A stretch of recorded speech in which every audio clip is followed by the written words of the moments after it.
لبيك اللهم لبيك لبيك لا شريك لك لبيك إن الحمد والنعمة لك والملك لا شريك لك. Assalamualaikum warahmatullahi wabarakatuh. Bismillah, walhamdulillah, assalatu wassalamu ala rasulillah, wa ala alihi wa sahbihi wa man walah. Qala Allahu ta'ala fi kitabihil karim, a'udzu billahi minasy syaithanir rajim. Walillahi 'alan nasi hijjul baiti man istata'a ilaihi sabila. Wa qala an-nabiyyu sallallahu alaihi wasallam ta'dilu ilal hajji fa inna ahadukum la yadri ma ya'ridu lah.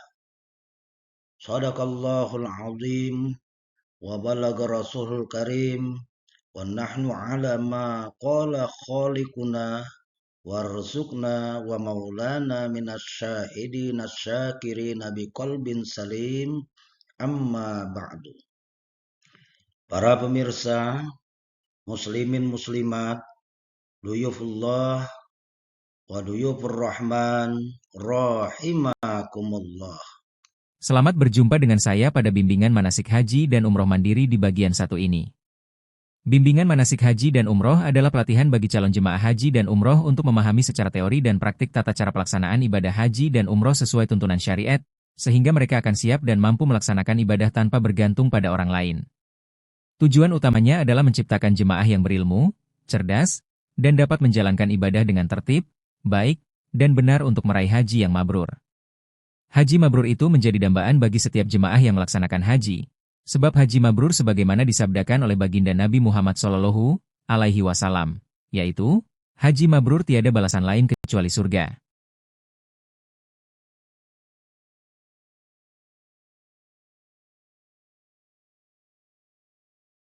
Sebelumnya sudah disebutkan tujuan utama dilakukannya bimbingan manasik haji dan umroh mandiri, yaitu, pertama, menciptakan kemandirian. Dalam hal ini, diharapkan jemaah secara individual mampu melaksanakan ibadah haji atau umroh sendiri tanpa bergantung pada pihak lain. Walaupun pada saat ia melaksanakan ibadah haji atau umroh didampingi oleh petugas pendamping atau pembimbing ibadah haji atau umrohnya.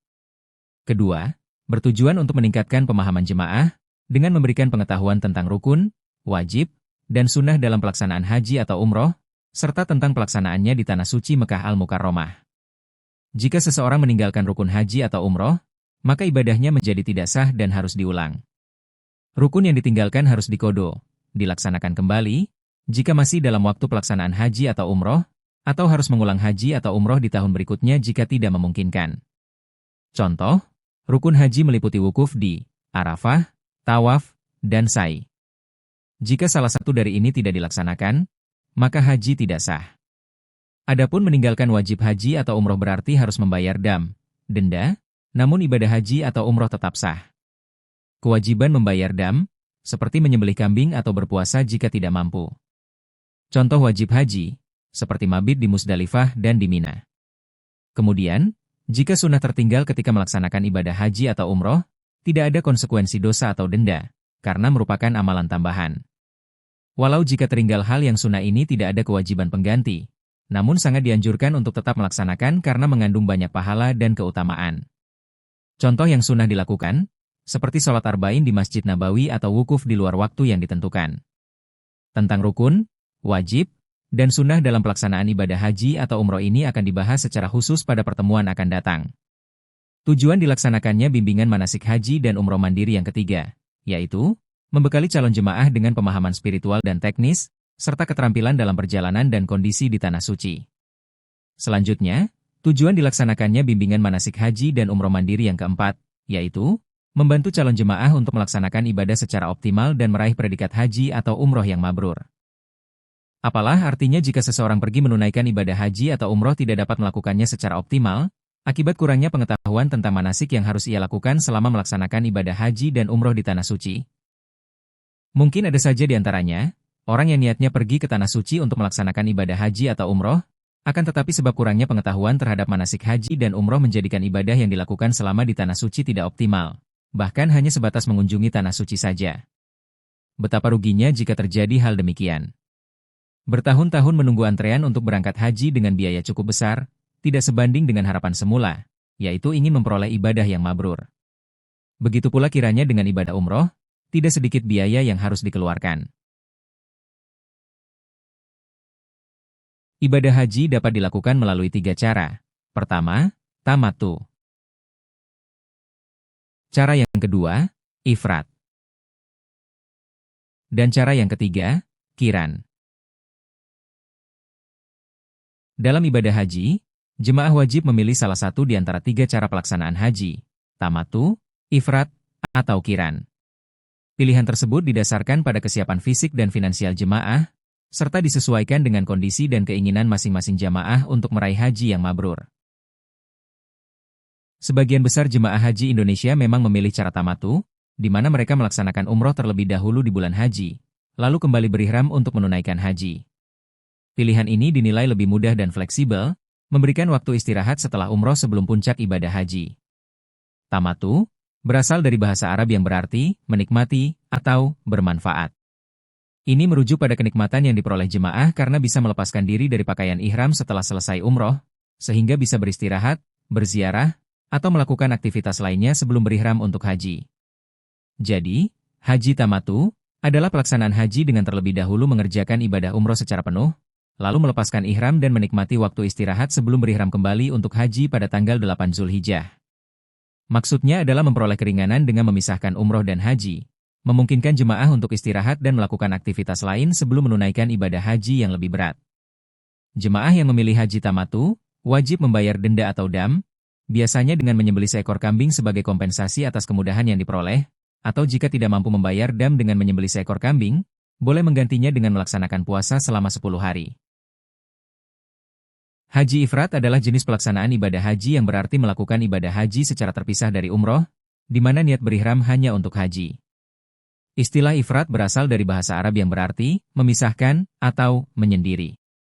Maksud dari haji ifrat adalah untuk fokus pada ibadah haji tanpa kombinasi umroh, yang memungkinkan jamaah untuk lebih leluasa dalam menjalani rangkaian haji dan tidak berkewajiban membayar dam atau denda.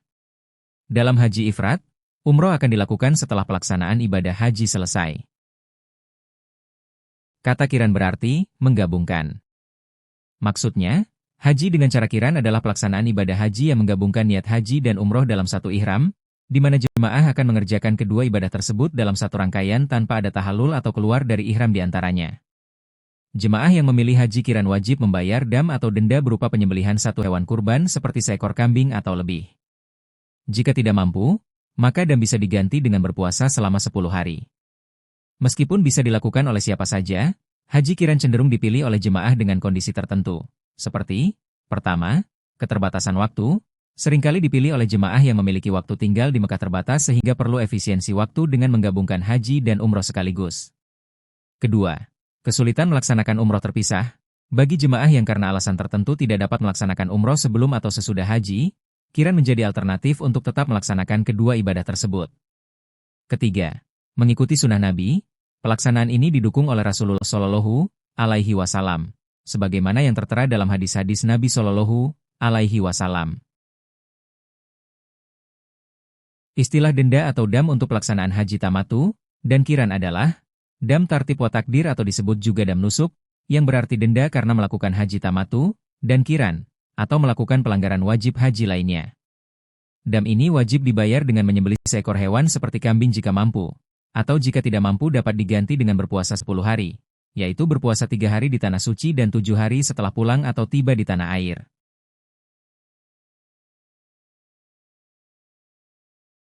Dasar hukum pelaksanaan ibadah haji dengan cara tamattu, ifrat, atau qiran, salah satunya didasarkan hadits Nabi Muhammad Shallallahu Alaihi Wasallam, sebagaimana tersebut di dalam Sahih Bukhari nomor 1460, artinya, telah menceritakan kepada kami, Abdullah bin Yusuf, telah mengabarkan kepada kami Malik dari Abu Al-Aswad Muhammad bin Abdurrahman bin Naufal, dari Urwah bin Az-Zubair, dari Aisyah radhiyallahu anha berkata, kami berangkat bersama Nabi Shallallahu alaihi wasallam pada tahun Haji Wada, perpisahan. Di antara kami ada yang berihram untuk umroh, ada yang berihram untuk haji dan umroh, dan ada pula yang berihram untuk haji. Sedangkan Rasulullah Shallallahu alaihi wasallam berihram untuk haji. Adapun orang yang berihram untuk haji atau menggabungkan haji dan umroh, maka mereka tidak bertahalul sampai hari nahar, tanggal 10 Zulhijjah. Sudah disebutkan pada uraian terdahulu, bahwa sebagian besar jemaah haji Indonesia memilih cara tamatu dalam melaksanakan ibadah haji, di mana mereka melaksanakan umroh terlebih dahulu di bulan haji, lalu kembali berihram untuk menunaikan haji. Pilihan ini dinilai lebih mudah dan fleksibel, dapat memberikan waktu istirahat setelah umroh sebelum puncak ibadah haji. Perlu diketahui, bahwa ibadah umroh dapat dilakukan baik secara terpisah dari ibadah haji atau umroh mufradah, maupun di saat musim haji dan digabungkan dengan haji, seperti pada haji tamatu dan haji kiran. Dalam pelaksanaan haji tamatu, hukum pelaksanaan umroh adalah wajib sebagai bagian dari rangkaian ibadah tamatu yang telah ditentukan, bukan sebagai ibadah umroh mutlak yang hukumnya sunnah. Dalil Al-Quran sehubungan haji tamatu, yang mewajibkan umroh sebelum haji dan pembayaran denda atau dam, adalah surah Al-Baqarah ayat 196 yang menyatakan bahwa siapa yang mengerjakan umroh sebelum haji dalam keadaan aman, wajib menyembelih hadyu atau hewan kurban yang mudah didapat, atau berpuasa 3 hari dalam masa haji dan 7 hari setelah kembali.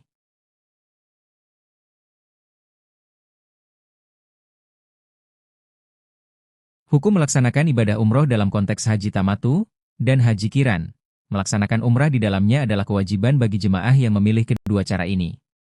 Didasarkan hadis Sahih Bukhari, nomor 1460, yang artinya, dari Aisyah radhiyallahu anha berkata, kami berangkat bersama Nabi Shallallahu alaihi wasallam pada tahun Haji Wada.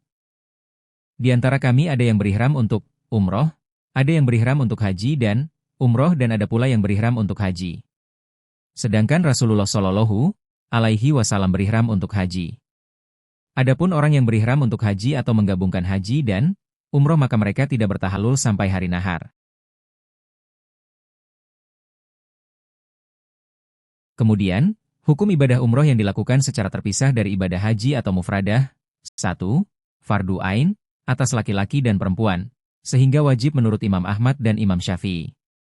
Hal ini didasarkan kepada Al-Quran, Surah Al-Baqarah, ayat 196.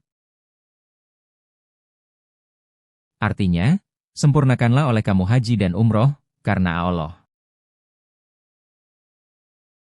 Di dalam hadis riwayat Ahmad dan Ibnu Majah, disebutkan bahwa, dari Aisyah, ia bertanya kepada Rasulullah Shallallahu alaihi wasallam, adakah wajib atas perempuan berperang?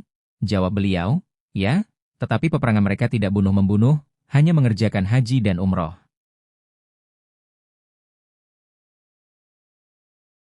Hukum ibadah umroh yang dilakukan secara terpisah dari ibadah haji atau mufradah. 2. Sunat muakkad atau sunat yang dipentingkan menurut kalangan pengikut mazhab Imam Maliki dan Imam Hanafi. Umroh wajib dilakukan oleh setiap muslim hanya 1 kali saja dalam seumur hidup, akan tetapi jika dilakukan berulang-ulang hukumnya mubah atau boleh dan disukai, terlebih lagi jika dilakukan pada bulan Ramadan. Dari Ibnu Abbas radhiyallahu anhuma, dari Nabi Shallallahu alaihi wasallam bersabda. Artinya, umroh di bulan Ramadan itu sama dengan haji. Hadis diriwayatkan jemaah, terkecuali Tirmidzi. Sampai di sini pertemuan kita dalam bimbingan manasik haji dan umroh mandiri bagian 1. Semoga di lain waktu dan kesempatan pada channel YouTube ini dapat bertemu kembali untuk bagian 2. Silakan subscribe dan tekan tombol notifikasi, like, komen, dan share. Terima kasih atas segala perhatiannya. Mohon maaf jika ada kehilafan dalam penyampaian materi ini. Subhanakallahumma wa bihamdik, asyhadu an la ilaha illa anta, astaghfiruka wa atubu ilaik. Wallahul muwaffiq ila aqwamit thoriq. Assalamualaikum warahmatullahi wabarakatuh.